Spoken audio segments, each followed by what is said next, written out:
me, Lisa T, coming at you with some positive energy. Let's just start with a little breathing to ground ourselves. Calm. Let's get present. If you're anything like me, you can get up in your head and you're thinking about a lot of things and you're maybe stressing, maybe worrying, maybe just anticipating, maybe excited about what's coming down, or just planning the next things. Things will blossom most beautifully. Ideas will blossom most beautifully. The solution to your stress or worry will blossom with most beauty from a place of centered groundedness, from a now detached from fear, detached from the past, detached from expectations, just to name a few. So let's ground, which means let's plant ourselves. Let's be sturdy like a tree. Ready? In through the nose. Hold. Another sip. And exhale. In through the nose.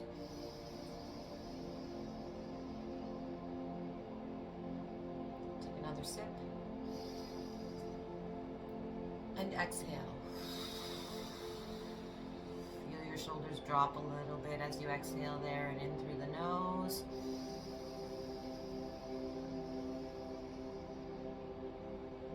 Hold. Take another sip. And exhale. Feel everything drop a little bit more. Get slouchy, it's okay. In through the nose.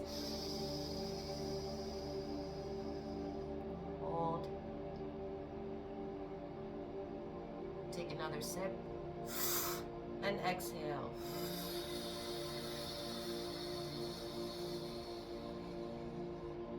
One more time as we really sink in through the nose.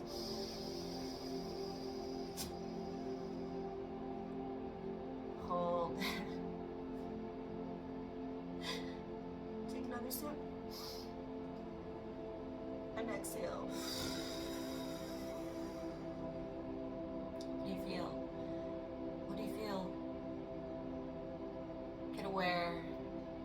Experience, tap in, integrate, which means take in what's happening, the awareness of what's happening in your body, in your shoulders dropping, and maybe some emotion that might be coming up. Integrate that, meaning experience it, lock it in, feel it, express it. I just had some emotion come up. It's been a journey. It's all a journey. But this last 5 months for me has been a journey of death and rebirth, over and over and over and over.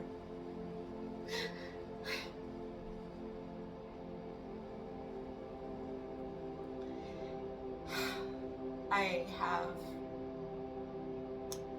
uprooted my life, meaning my possessions, my home, my consistencies, my predictabilities in life. We tend to seek that as humans. We seek predictability, consistency, patterns, because when we have predictability and consistency in our life, then we don't have to plan much. We don't have to think too much. We don't have to exert our mental energy. We can just let things flow in easily without having to think about them, because they're predictable and they're consistent. And I know this, it's familiar. We get in these comfort zones. And for me, what I've experienced is the most exhilarating, exciting, expansive, beautiful things are right on the other side of my comfort zones. I love my comfort, I do, and we need comfort. You know, life is all about balance and getting a little bit of this and a little bit of that, a little bit of this and a little bit of that, and swaying in between different spectrums of comfort and uncomfortability. So this last 5 months has been a death and rebirth, where I've been uprooting my life and planting myself in a new space, a new unfamiliar, a new experience with everything, moving provinces, changing what my career and my vocation looks like, everything evolving, including myself. And that came with a lot of fear facing, a lot of mental challenges, a lot of lies were told in my head, a lot of things came to my awareness, and lies that I adopted into belief systems. And we do that. We tell ourselves, that's not for me, I can't handle it, I'm safer here, I don't want that, I need this. We think we know what we need, and we get it, and it doesn't scratch the itch, it doesn't fill the hole. So we tell ourselves a lot of things, and if we can push past our comfort zones, push past that feeling of predictability and comfort and familiarity, if we can push ourselves out of that and get uncomfortable and get disturbed and allow these things to happen, we can find freedom on the other side. So I wanted to share all that just to give an update, and then also incorporate it into what I like to do, which is experience things and then pass on the healing and the learning that has come through my own personal experience. So the body keeps score. The body is like our subconscious, and the head is like our consciousness. When things get into the body, for example, like tying your shoelaces. At first, when you tied your shoelaces, you had to really think about it. So you had to use the consciousness, and we're inputting it into the subconscious. Soft drive, hard drive. So we had to think like, okay, put that loop around the string and make a loop and pull it through and pull it tight, right? Now you just do it. So it's gotten into the subconscious, into the muscle memory, and you don't have to consciously think about it. It's subconscious. Now, when we are going about our 24-hour day, our 12, 10, 8-hour awake day that we're living, whether we're doing laundry, paying bills, going to work, having tea with a friend, going for a walk, having a fight with someone, road raging, or smelling the roses, doesn't matter. Your body is keeping score. Your body is tallying for you. Your subconscious is taking things in that you're not consciously aware of. Your subconscious is responding to your emotions. So, for an example, if you generally run on a 8 out of 10 stress level, you are probably, but running on some sort of fear base. So you are not safe, secure, protected, loved, accepted. If we are doing that, our subconscious, so if we are running on an 8 out of 10 stress and aware that we're stressed and aware that we're anxious. I suffer with major anxiety. Not suffer, I live with and deal with, and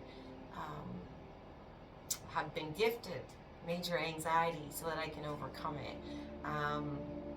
And what I notice more and more as I've been in my massage therapy practice and my bioenergetics practice is that the body absolutely replicates what's happening underneath that stress response, which is fear, fight or flight. So fight or flight. Fight or flight. We gotta run from the bear. We gotta fight the bear. When we do that, so when we are living in an 8 out of 10 stress level, our body is getting ready to respond to that for us, to protect us. The body is keeping score. Calves will be tight because your calves are getting ready to run you. Shoulders will be tight because your body is getting ready to box it out, to fight it out.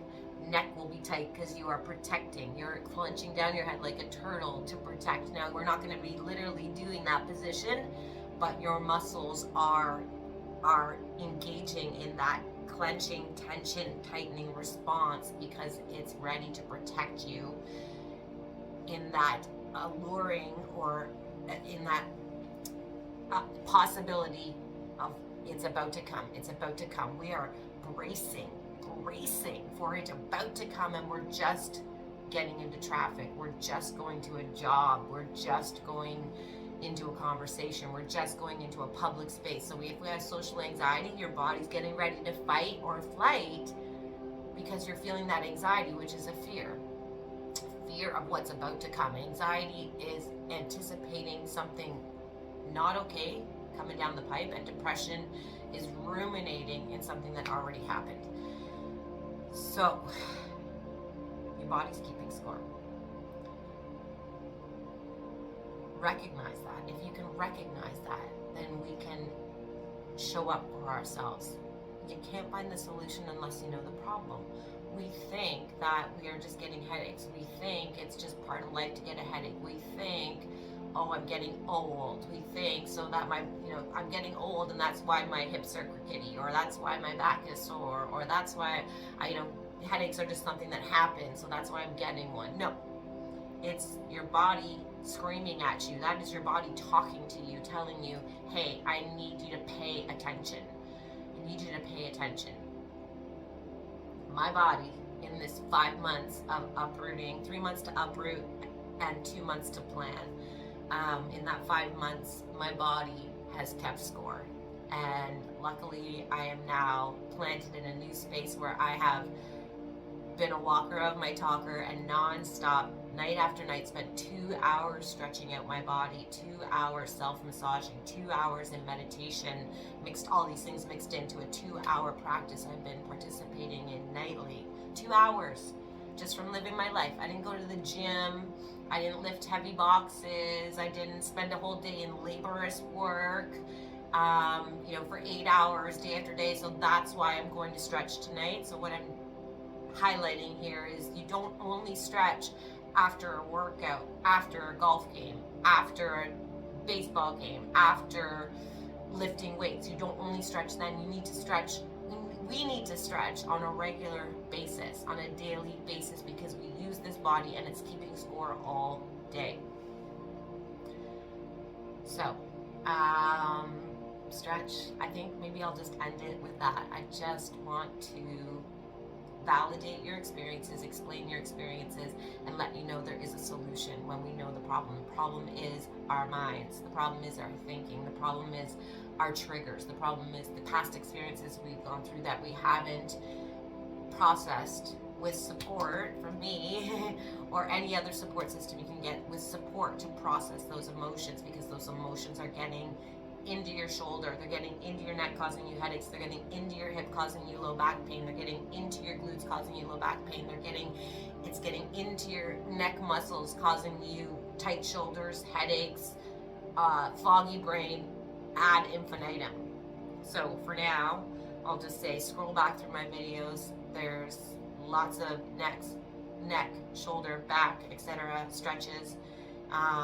Do your stretches. It's a practice.